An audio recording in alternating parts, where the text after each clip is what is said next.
जय हिंद। इस वीडियो में हम सीखेंगे कि किसी भी गद्यांश को किस प्रकार से हल करें। ठीक है, तो देखिए हमारे पास 2024 का प्रश्न पत्र है। तो देखिए खंड ब का क्वेश्चन नंबर 21, निम्नलिखित में से किसी एक गद्यांश पर आधारित सभी प्रश्नों का उत्तर दीजिए। ठीक है, यहाँ पर आपको 6 नंबर में पूछा गया है, यानी कि आपको 2 गद्यांश देखने को मिलेंगे, इसमें से किसी एक का आंसर करना है। जैसे कि कुसंग का ज्वार भयानक होता है, इसकी हमने ऑलरेडी वीडियो अपने चैनल पर अपलोड की हुई है। आप सर्च करेंगे कि संदर्भ कैसे लिखें, हमारी वीडियो मिल जाएगी, वहां से देख सकते हैं।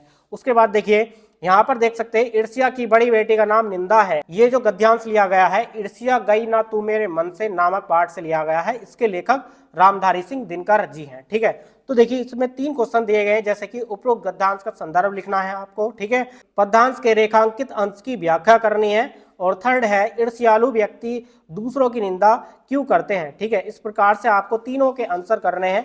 तो देखिए किस प्रकार से करने होते हैं। सबसे पहले यहाँ पर आपको लिखना होगा इस प्रकार से खंड ब। ठीक है, यानी कि खंड ब से हम सोल्व कर रहे हैं। उसके बाद देखिए यहाँ पर गद्यांश को कैसे हल करें, ये हमने फोटो के लिए लिखा, इसको नहीं लिखना। उसके बाद देखिए प्रश्नोत्तर संख्या 21 का ख, यानी कि प्रश्नोत्तर संख्या 21 का ख हम हल करेंगे। ठीक है, तो इस प्रकार से आप लिख सकते हैं, जिससे कि एग्जामिनर को प्रॉब्लम ना आए। उसके बाद देखिए यहाँ पर संकेत लिखना है, यानी कि संकेत में ईर्ष्या, यानी कि यहाँ पर आप देख सकते हैं शुरू के 2 वर्ड उठाएंगे कि ईर्ष्या की, उसके बाद लास्ट के 2 वर्ड उठाएंगे, जैसे कि दिया जाऊंगा। ठीक है, तो इस प्रकार से ईर्ष्या की डॉट डॉट डॉट डॉट दिया जाऊंगा। ठीक है, इस प्रकार से आपको संकेत में लिख देना है, जिससे कि एग्जामिनर को कंफर्म हो जाए कि आपने दूसरा खंड किया है। ठीक है, उसके बाद देखिए यहाँ पर देख सकते हैं कि उपरोक्त गद्यांश का संदर्भ लिखिए, यानी कि देखिए हमें संदर्भ लिखना है। तो इस प्रकार से फर्स्ट पॉइंट डाल करके लिखेंगे संदर्भ। वो संदर्भ देखिए किस प्रकार से लिखना होता है। आपको कोई भी पैरा देखने को आए, बिल्कुल इसी प्रकार से लिखना है। आपको लेखक का नाम और पाठ का नाम चेंज करना है। देखिए प्रस्तुत गद्यांश हमारी पाठ्य पुस्तक के गद्य खंड में संकलित, यानी कि हम गद्यांश को लिख रहे हैं ना, तो गद्य खंड में संकलित पाठ ईर्ष्या तू ना गई मेरे मन से, इसको आप ब्लैक पेन से लिखें। ठीक है, यानी कि पाठ का नाम है ईर्ष्या तू न गई मेरे मन से लिया गया है, यानी कि ईर्ष्या तू न गई मेरे मन से नामक पाठ से लिया गया है। उसके बाद देखिए इसके लेखक रामधारी सिंह दिनकर हैं, या कोई भी और लेखक हो सकते हैं। तो इसके लेखक जयशंकर प्रसाद जी हैं, जो भी हो सकते हैं। ठीक है, यहाँ पर आपको ब्लैक पेन से केवल ईर्ष्या तू न गई मेरे मन से पाठ का नाम चेंज करना है और लेखक का नाम चेंज करना है, बिल्कुल इसी प्रकार से लिखेंगे। उसके बाद देखिए इसमें सेकंड क्वेश्चन पूछा गया है कि गद्यांश के रेखांकित अंश की व्याख्या कीजिए। ठीक है, ये प्रत्येक क्वेश्चन 2-2 मार्क्स में पूछे गए हैं, यानी कि गद्यांश की हमें जो है रेखांकित अंश की व्याख्या करनी है। यहाँ पर देख सकते हैं ईर्ष्या की बड़ी बेटी का नाम निंदा है। जो व्यक्ति ईर्ष्यालु होता है वही व्यक्ति बुरे किस्म का निंदक भी होता है,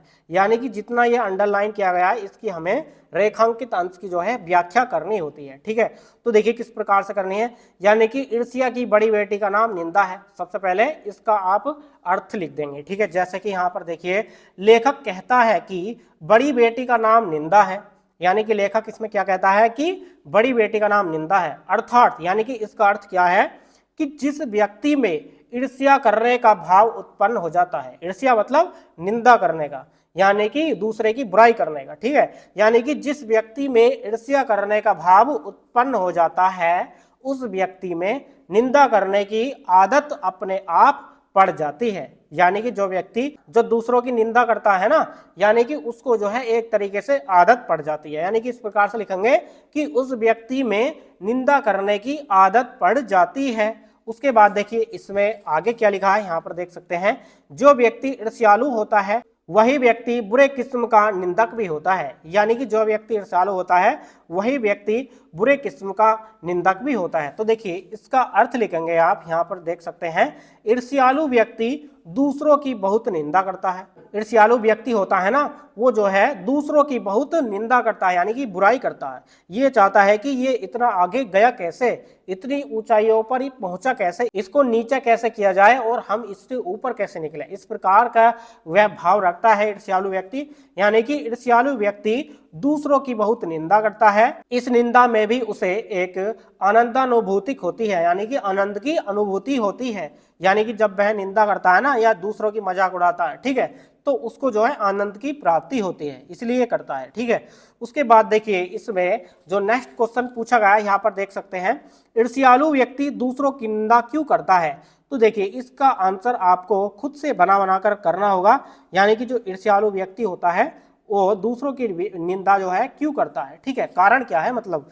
तो देखिए इसका आंसर इस प्रकार से लिखेंगे, ईर्ष्यालु व्यक्ति दूसरों की निंदा इसलिए करता है, यानी कि जो ईर्ष्यालु व्यक्ति होता है वो दूसरों की निंदा जो है इसलिए करता है क्योंकि वह मानने की भूल कर बैठता है, यानी कि किसी न किसी बात की वह मानने की भूल कर बैठता है कि निंदा करने से वह व्यक्ति अपने मित्र और परिचितों की दृष्टि से गिर जाएगा, यानी कि वो सोचता है कि जिसकी मैं निंदा कर रहा हूं, यानी कि जो अच्छा व्यक्ति होता है वो जिन लोगों से भी परिचित होता है उससे वह नीचा करने की सोचता है, निंदा करने वाला व्यक्ति, ठीक है, यानी कि वह व्यक्ति अपने मित्रों और परिचितों की दृष्टि से गिर जाएगा, यानी कि निंदा करने वाला इस प्रकार का भाव रखता है कि जिसकी वह निंदा कर रहा है इस प्रकार उस व्यक्ति के स्थान को वह स्वयं ले लेगा, यानी कि यह सोचता है कि उसको नीचा किया जाए और उसके स्थान को मैं ले लूं, यानी कि मैं अच्छा बन जाऊं, ठीक है, यानी कि वह सोचता है कि इस प्रकार उस व्यक्ति के स्थान को वह स्वयं ले लेगा और वह सम्मानित बन जाएगा, खुद सोचता है कि मैं सम्मानित हो जाऊं और दूसरे को नीचा दिखा दूं। इस प्रकार से आपको लिखना होता है इसका आंसर। तो डियर स्टूडेंट्स, ये वीडियो आपको कैसी लगी हमें कमेंट्स बॉक्स में कमेंट करके जरूर बताएं। वीडियो अच्छी लगी तो लाइक कर देना, चैनल को सब्सक्राइब कर देना। चलिए मिलते हैं नेक्स्ट वीडियो में नेक्स्ट टॉपिक के साथ, तब तक के लिए जय हिंद, वंदे मातरम।